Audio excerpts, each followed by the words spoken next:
Hello student, my name is Patel Manisha. आज हम हिंदी पढ़ने के लिए उपस्थित हुए हैं। हिंदी के अंदर हम आज चैप्टर 15 दाजू देखने वाले हैं। दाजू का साहित्य प्रकार है कहानी और उनके लेखक है शेखर जोशी। दाजू का मतलब जो पहाड़ी विस्तार है उसके आसपास वाले जो गांव है वहां पर रहने वाले जो लोग हैं वो अपने से बड़े व्यक्ति जो होते हैं यानी अपने से जो बड़ा भाई, हम अपने यहाँ पर रहने वाले सभी लोगों को जो अपने से बड़ा है उसे बड़ा भाई कहते हैं। लेकिन पहाड़ी इलाके में रहने वाले जो लोग हैं वो अपने से बड़े भाई को दाजू कहते हैं, यानी दाजू का मतलब है बड़ा भाई। तो यहाँ पर इस कहानी के अंदर पहले हम लेखक का परिचय देखेंगे। तो यहाँ पर जो दिखाई गई तस्वीर है वो शेखर जोशी की है। शेखर जोशी का जन्म 10 सितंबर 1932 को अल्मोड़ा उत्तरांचल के ओलिया गांव नामक स्थान पर हुआ। उनके केकड़ी एवं अजमेर में स्कूली शिक्षा प्राप्त की। लगभग 30 वर्षों तक इलाहाबाद के निकट एक सैनिक औद्योगिक प्रतिष्ठान में कार्यरत रहने के बाद स्वतंत्र लेखन कर रहे हैं। चर्चित कहानी संग्रह है कोशिका घटवार, सात के लोग, दाजू, हलवाहा एवं नौरंगी बीमार है। आदमी और कीड़े कहानी को धर्मयुग द्वारा आयोजित कहानी प्रतियोगिता में प्रथम पुरस्कार प्रदान किया गया। नई कहानी आंदोलन के चर्चित कथाकार महावीर प्रसाद द्विवेदी पुरस्कार और पहल सम्मान से सम्मानित दाजू कहानी पर चिल्ड्रन फिल्म सोसाइटी द्वारा फिल्म का निर्माण हुआ। यहाँ पर जो आपका चैप्टर है दाजू, वो एक बाल श्रमिक यानी जो छोटा बच्चा है यानी जो छोटा बालक है, यानी यहाँ पर बाल श्रमिक जो मदन है उस मदन पर आधारित ये कहानी है। यानी वो पहाड़ी विस्तार से शहर में कमाने के लिए आता है और वहां पर उनकी जो भेंट है वो जगदीश बाबू से हो जाती है और उसके साथ वह एक बड़े भाई का रिश्ता बना लेता है। तो यहाँ पर एक बाल मन पर एक जो सहज जो चोट लगती है उसके बारे में इस कहानी में बहुत अच्छी तरह से बताया गया है। यानी जो मदन है वो जगदीश बाबू के साथ किस तरह से रिश्ता बनाता है और जगदीश बाबू के कुछ ऐसे शब्दों के कारण उसके बाल मन सहज पर एक छोटी सी चोट लगती है, जिसके कारण इस कहानी में एक अलग ही रूप देखने को मिलता है। तो यहाँ पर इस कहानी को हम पढ़ेंगे और साथ में शब्दार्थ भी देखेंगे और उसे समझने का प्रयत्न भी करेंगे। तो हम आगे कहानी पढ़ते हैं। चौक से निकलकर बाईं ओर जो बड़े साइन बोर्ड वाला छोटा कैफे है, साइन बोर्ड वाला यानी नाम की तख्ती लगाई हुई जो होती है, आप कहीं भी जाते हो चाय पीने के लिए तो उस जो कैफे होता है तो वहां पर भी नाम लिखा होता है, बड़ी सी तख्ती लगाई जाती है। तो यहाँ पर भी ऐसा ही साइन बोर्ड वाला एक तख्ती लगाई गई हुई थी। वहीं जगदीश बाबू ने उसे पहली बार देखा था, यानी जो लड़का है पहाड़ी इलाके से आया हुआ जो मदन है उसको पहली बार जगदीश बाबू ने वहीं पर ही देखा था। गोरा चिट्टा रंग, नीली सपाट आंखें, सुनहरे बाल और चाल में एक अनोखी मस्ती पर शिथिलता नहीं। यहाँ पर शब्दार्थ देखते हैं। पहला शब्दार्थ है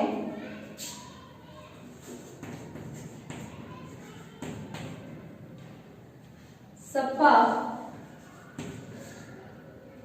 का मतलब है अति स्वच्छ, अति स्वच्छ। यानी यहाँ पर मदन के रंग रूप का निरूपण किया गया है कि वो दिखता कैसा था, तो वो गोरा चिट्टा था, उसका रंग गोरा था और उसकी जो नीली नीली आंखें थी वो कैसी थी, अति स्वच्छ थी, यानी बहुत सुंदर दिखाई दे रही थी। सुनहरे बाल थे और चाल में एक अनोखी मस्ती थी, लेकिन उसके अंदर शिथिलता नहीं थी, यानी उसके अंदर आलस्य नहीं था। यहाँ पर शब्दार्थ है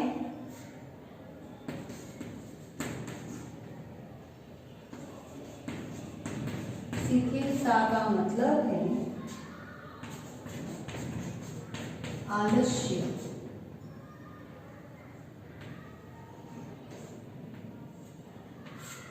यानी वो दिखता बहुत अच्छा था, गोरा चिट्टा था, उसके सुनहरे बाल थे, उसकी चाल में मस्ती थी, लेकिन उसके अंदर आलस्य देखने को नहीं मिल रहा था, क्योंकि वो जिस जगह पर काम करता था वहाँ पर अगर उसके अंदर आलस्य हो तो वो काम नहीं कर सकता, क्योंकि उसमें कैफे के अंदर अनेक प्रकार के लोग वहाँ पर आते हैं। कोई उस टेबल पर बुलाता है, कुछ उस टेबल पर उसको बुलाता है, तो उसे भाग दौड़ करनी पड़ती है, तो उसके अंदर आलस्य नहीं था।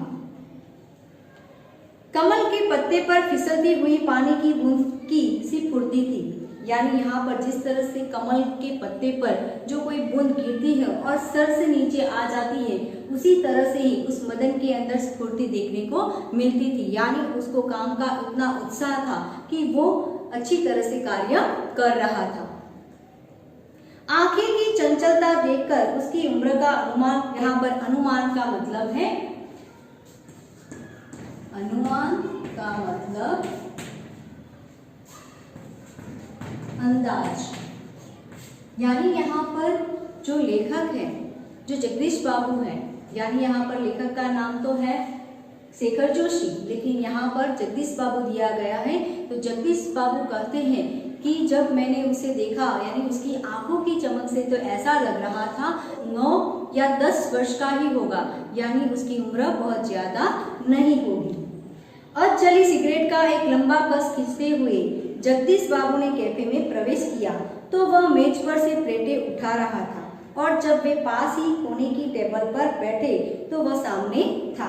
यानी यहाँ पर जगदीश बाबू कह रहे हैं कि जब वो कैफे के अंदर आए तब अर्ध जली यानी आधी जली हुई सिगरेट उनके हाथों में थी, और उसका लंबा कस खींचते हुए उन्होंने उस कैफे में प्रवेश किया। तब जब उन्होंने उस कैफे में प्रवेश किया तब वो उनके सामने ही था।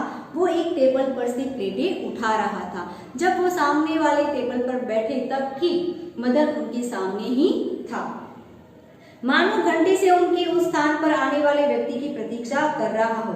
वह कुछ बोला नहीं, हाँ नम्रता प्रदर्शन के लिए थोड़ा झुका और मुस्कुराया भर था, पर उससे इसी मौन में जैसे सारा मीनू समाहित था। यानी यहाँ पर जगदीश बाबू कहते हैं कि जब वो वहां पर आकर बैठे तो ऐसा लग रहा था मदन की आंखों में कि मदन वहां पर आने वाले व्यक्ति का इंतजार कर रहा था। जैसे ही वो वहां पर आकर बैठते हैं तो वो कुछ बोलता नहीं है, लेकिन उनके आने की स्वागता में वो सिर हिलाता है और मुस्कुराता है। और इस बाबू कहते हैं कि ऐसा लगता है कि उसके इस स्वागत में ही सारा मीनू है, यानी सारी जो वो बताना चाहता है यानी जो बोलना चाहता है वो सब कुछ उसमें ही आ जाता है।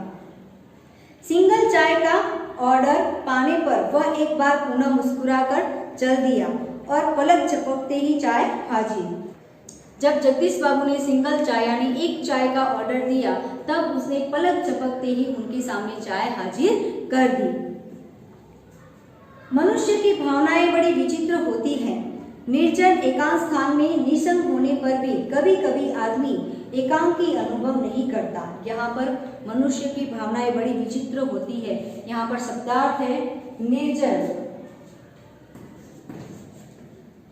का मतलब है, निर्जन का मतलब है सुनसान। कहा गया है कि मनुष्य की भावनाएं बड़ी विचित्र होती है कि निर्जन एकांत स्थान में भी निशंक होने पर भी, यहाँ पर निशंक का मतलब है, निशंक का मतलब है किसी का स्थान न होना, किसी का स्थान न होना। यहाँ पर जगदीश बाबू का कहने का तात्पर्य यह है कि मनुष्य की भावना ऐसी होती है कि जहाँ पर ऐसे जिस जगह पर बैठे हुए हो तो कई बार ऐसा लगता है कि सब लोगों के बीच में बैठने के बावजूद भी हम अकेले हैं। कई बार ऐसा लगता है कि हम अकेले होने के बावजूद भी हमारे साथ सब लोग हैं। एग्जाम्पल के तौर पर हम देख लेते हैं कि कहीं हम शादी ब्याह में गए हैं, जिस शादी ब्याह में गए हम किसी को नहीं जानते, वहाँ पर सब लोग हैं, हमारे आसपास इर्द गिर्द बहुत सारे लोग हैं, लेकिन जिसको हम जानते नहीं हैं, तो वहाँ पर क्या होता है, हम अपने आप को अकेलापन महसूस करते हैं। लेकिन कई बार हम ऐसी जगह पर बैठे हुए होते हैं जहाँ पर हमारी जान पहचान वालों की यादें हैं, जिसे हम जानते हैं, तो उसकी यादों में जब हम डूबे हुए होते हैं, तब हमें ऐसा लगता है कि यहाँ पर कोई न होने के बावजूद भी हमारे पास बहुत सारे लोग हैं। निशन का मतलब है किसी का स्थान न होना, यानी वहाँ पर कोई न होने के बावजूद भी ऐसा लगता है कि हमारे साथ कोई है। लगता है इस एकाकीपन में भी सब कुछ कितना निकट है, कितना अपना है, परंतु इसके विपरीत कभी कभी सैकड़ों नर नारियों के बीच जनरवमय वातावरण में रहकर भी सुनेपन की अनुभूति होती है। यहाँ पर जनरवमय का मतलब है, जनरवमय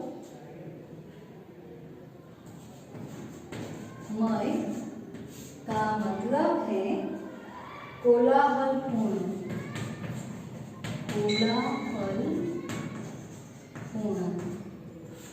यानी मैंने पहले भी आपको बताया कि जिस तरह से आप किसी फंक्शन में गए हैं और वो फंक्शन के अंदर आप किसी को जानते नहीं हैं, यानी वहाँ पर बहुत सारे लोग होने के बावजूद भी आप अपने आप को अकेलापन महसूस करते हो। तो यहाँ पर जगदीश बाबू का भी ऐसा ही है कि वहाँ पर सब लोग आसपास होने के बावजूद भी वो अपने आप को अकेलापन महसूस करते हैं।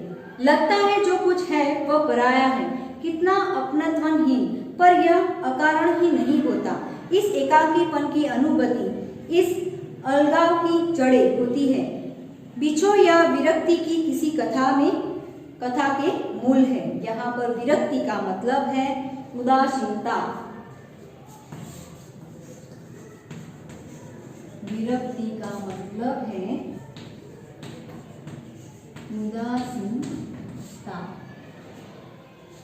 कहा गया है कि ये अनुभूति है जो वो कई बार इस तरह से होती है कि अकेले होने के बावजूद भी कोई हमारे साथ है, और कई बार सब लोग होने के बावजूद भी हम अकेले हैं। जगदीश बाबू दूर देश से आए हैं, अकेले हैं, चौक की चहल पहल कैफे के शोरगुल में उन्हें लगता है सब कुछ अपनत्वहीन है। शायद कुछ दिनों रहकर सब अभ्यस्त हो जाने पर उन्हें इसी वातावरण में अपनेपन की अनुभूति होने लगे। यानी यहाँ पर कहा गया है कि जो जगदीश बाबू हैं वो दूर से आए हैं, पहाड़ी इलाके से आए हैं, वहाँ पर रहने पर भी, चौक में रहने पर भी, वहाँ के शोरगुल में रहने पर भी वो अपने आप को अकेलापन महसूस करते हैं। पर आज तो लगता है यह अपना नहीं, अपनेपन की सीमा से दूर, कितना दूर है, और तब उन्हें अनायास ही याद आने लगते हैं अपने घाव, पड़ोस के आदमी, स्कूल कॉलेज के छोकरे, अपने निकट शहर के कैफे होटल। अनायास का मतलब है अपने आप,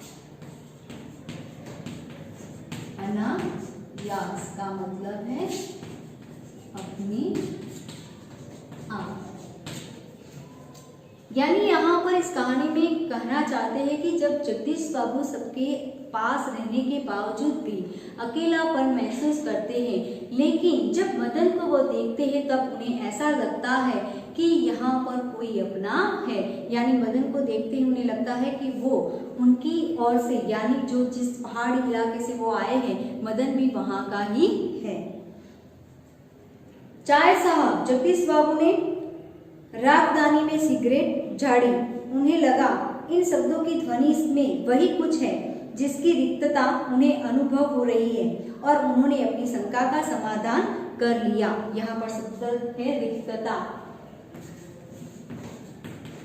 रिक्तता का मतलब है खालीपन,